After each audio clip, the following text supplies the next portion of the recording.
Okay, now, in looking at our head, an initial evaluation shows some gapping here. Yep, we want to get that insert out. So that insert's loose. We're It's probably tight right there, and it's loose all the way around it. Yep. So what we have to do now is, if they need it, clean out these screws. Yeah. Again, our indispensable little tool.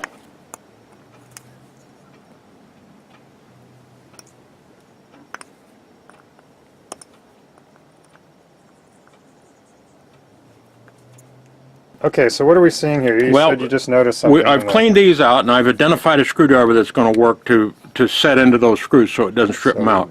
But as I was looking at it, and it's kind of hard to see, I know this club's been redone at some point in time because that screw's been cut through. The McGregor never cut them through. They never. I don't know if you can see it or not, but that line continues all the way through the screw. That should not be. That should not be. I have to commend the workman who did this because he lined these up very nicely, which is a sign of good workmanship, in my opinion, that you line your screws up north, south, east, and west. Right. Okay? So what we're going to do now, we're going to start disassembling. I'm going to get that. And we're going to set our screwdriver. I work them back and forth a few times like this, just kind of heats it up.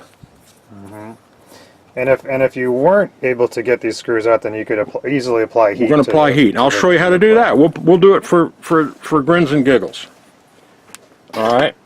I'm going to put that screw there. I'm going to set these down in order. You want to put them in the right order, right? Yeah. So they go back in. Exactly. Sometimes, if I have a lot of work going on and I want to do more than one club at a time, I'll get some of that Florist foam and I'll set the screws and the Soleplate down on that and put them in so they don't get knocked around. Right. If I'm just doing a single club, I'll use the workbench. All right.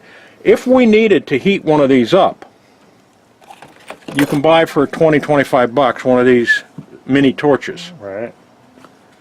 This one's a little tricky to use, but it's pretty good.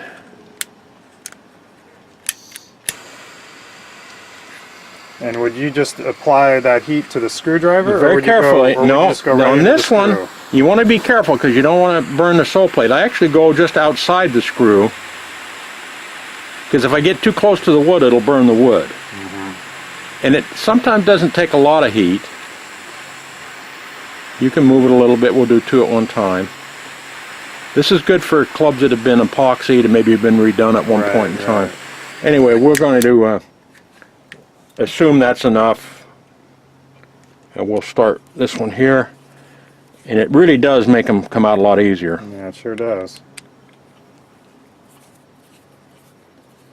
Much less exasperating. Yeah.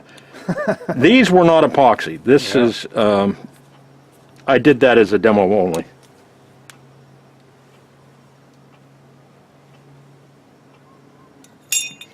If you get in the habit of always putting your screws in a left to right fashion, you won't get them mixed up because you want to try and keep them in the same order they came out. So when they go back in, warp a little bit as they stay flat and you don't get a discoloration area. So I'll just do that.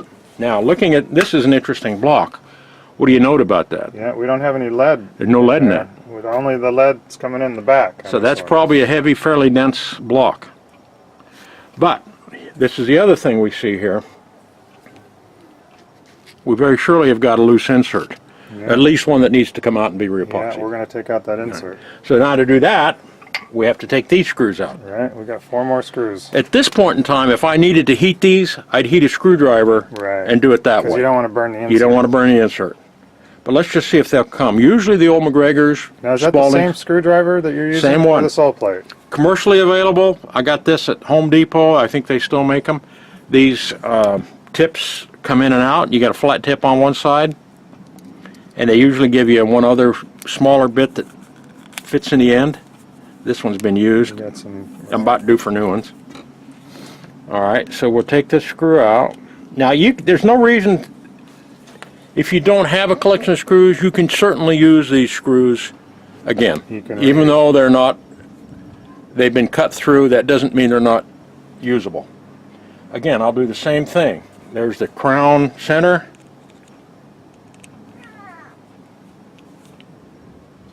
Got to clean that one out. Who's that? Is that Leo? Leo. That's my helper.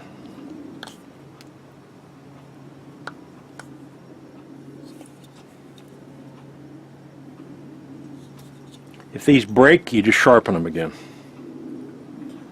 Sharpen them on the grinder. Yeah, I think these are called pin sets.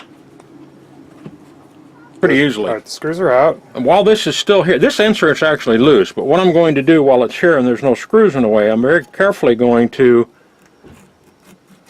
try and clean the grooves up.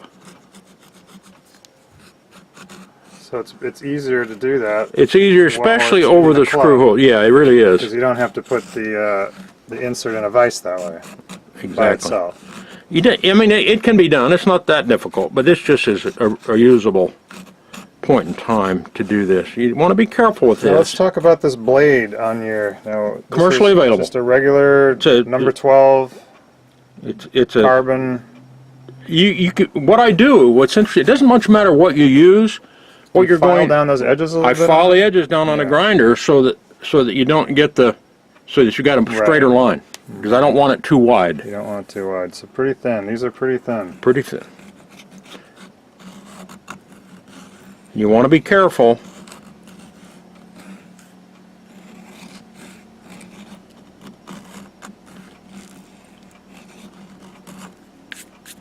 Yeah, that's looking real nice.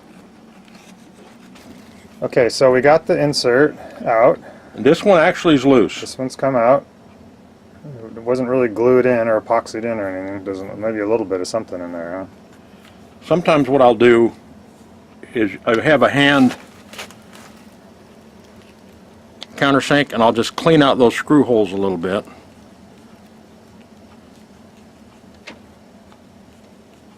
You could do it with